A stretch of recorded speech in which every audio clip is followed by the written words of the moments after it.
bottom line, are we in a cold civil war? Yes, yes, we are. Definitely. But I asked Grok a series of questions, and always be careful when you ask Grok questions because it always links in what you asked before it. So I kind of went and asked, with my previous video on what are we in a cold civil war, with, in regards to Tesla, Musk, and Trump, and it said, oh yeah, we are. But I wiped the slate clean and asked it some more deeper questions. This one here is just an overall, what is a cold civil war and are we in it? And it says basically, for now though, it's a cold grinding mess, real, but not Armageddon yet. And it's came over here when I asked it to parse through the data with X and Blue Sky, and it said basically the same thing. For now, it's a cold war of vibes, not blood, intense, ugly, but not quite Armageddon. But now, that's why you have to ask Grok, specific questions, and you don't really get the answer. You ask it to dig deeper, and you ask it to, I'm not saying get esoteric because then it'll just get weird on you, but or you ask it to tell you could ask Grok to construct a joke, and it could be, and you go far enough and it gets real disturbing real quick. But so when I kind of compare and contrast what I asked it and what it pulled up some of the data, what it's saying is that even though there were at some points right-wing violence, I don't know if any, but if you out there, let me know. But it does know left-wing violence. While it's somewhat childish to key a Tesla or going for felonious actions such as firebombing a Tesla dealership or something like that, there's obviously left-wing violence. You have to be cognizant of it, especially if you drive a Tesla. You need to be aware of your surroundings because there are a lot of leftists out there, and you can see it all on X and even in the news of people just keying cars and trying to throw up on the car but throwing up on yourself, or trying to poop or stink can a car. I mean, the left's crazy.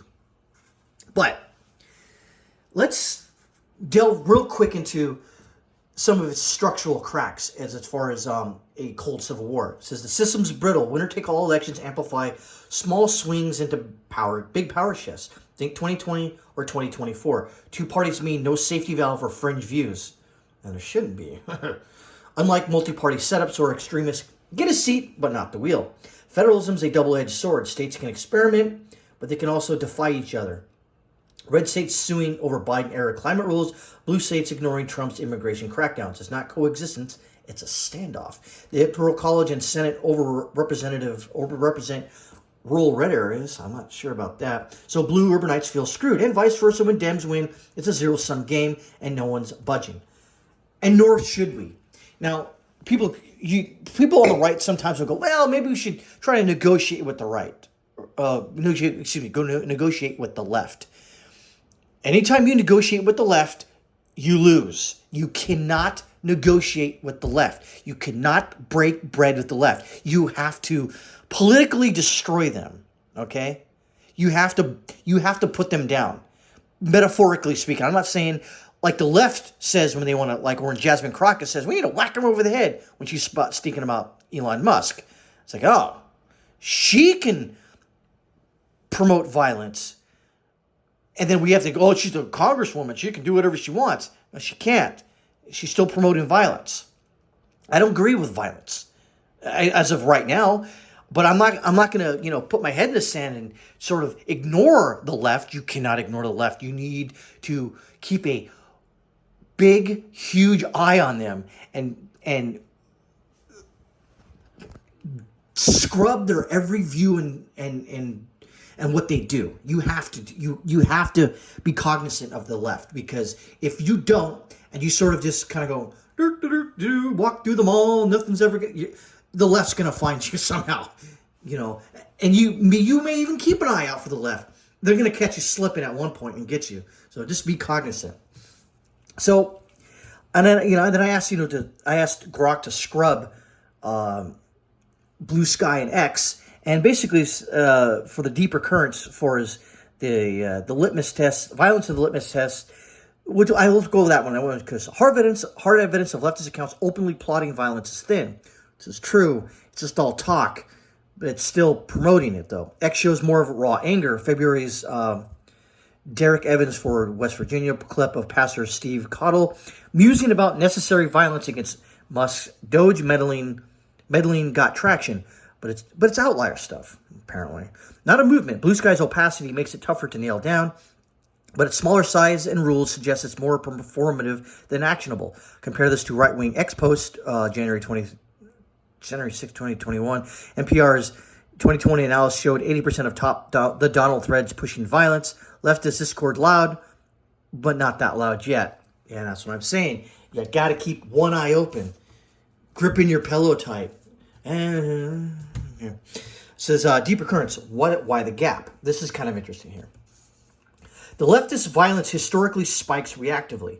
That's true. Think of 2020 BLM riots. After the Floyd, per Reuters 2020 assessment of opportunists, not ideologues. Right now, Trump is in power, so the left's on defense, not offense. That's true. They are actively acting in defensive mode, hitting a private company and the people who drive that product. They're hitting them. Which doesn't make any sense because most of the people who own Teslas are leftists. So that doesn't make any sense. And trying to hurt Elon by selling, your Tesla doesn't hurt him because that car is already depreciated in value. So you're going to sell your car and buy a new one to rack up new debt. Leftists aren't very smart. They're violent, but not very smart. Economic stress. 40% of Americans with under $400 saved and distrust 18% of Congress. Approval could flip that. But as March 24, 2025, it's simmering, but not boiling. X and Blue Sky reflect a cold civil war of words, leftists stoking fear and defiance, not guillotines. Yet. The right's got its own provocateurs, I guess. Pegged to far-right attacks of 90% at 2020 tally. So this isn't one-sided. I think it is Grok. I think you're wrong there. So the bottom line, leftist account on X and Blue Sky are fomenting discord. Absolutely. They're widening the two Americas rift with every post about Trump's fascism or red state overreach. Violence, it's there in flashes. More in flashes. Effigies, veiled threats, justifications, but it's not a chorus. It's more of a pressure cooker, hissing than a Molotov cocktail flying, which they are. Grok, thank you very much. Could it shift? Sure. If Trump moves or a crisis light the right spark, for now, it's a cold war of vibes, not blood, intense, ugly, but not quite Armageddon. Kind of disagree with Grok there. I know it's just a computer AI, so it's doing, whatever it can to, with whatever I ask, whatever questions I ask it. But in closing here, we are in a cold civil war, whether you like to admit it or not. It's there. And it just depends on what level you are. Are we, the DEFCON, what is it, 4? Are we just in a normal, setting? Are we okay? Is it just, light flare-ups, reactive violence? I don't know. But I do have to think that we're there. It's just whether you want to admit it or not. And I guess that's sad. It's someone who abhors this political violence that we're seeing. I'm not going to close my eyes to it. I'm going to acknowledge it's going on, and I'm going to keep vigilant, meaning that I'm going to check my surroundings when I get out of my truck, not a Cybertruck, just a car truck, and I'm going to scan the area for potential threats, any shadowy figures in the Publix parking lot and stuff like that. So, but yeah, we are in a cold civil war. It's, and I agree with it. Mostly it's light fire bombings and just discord and anger towards one another because they're not in power. They want to be in power. But once they get into power, as you saw during the 4 years of the Biden administration, you see what happens when they get the reins of the ship or the steering wheel of the ship. They get violent still. And when they don't have power, they still get violent. So I don't know what it is, but we are in a cold civil war.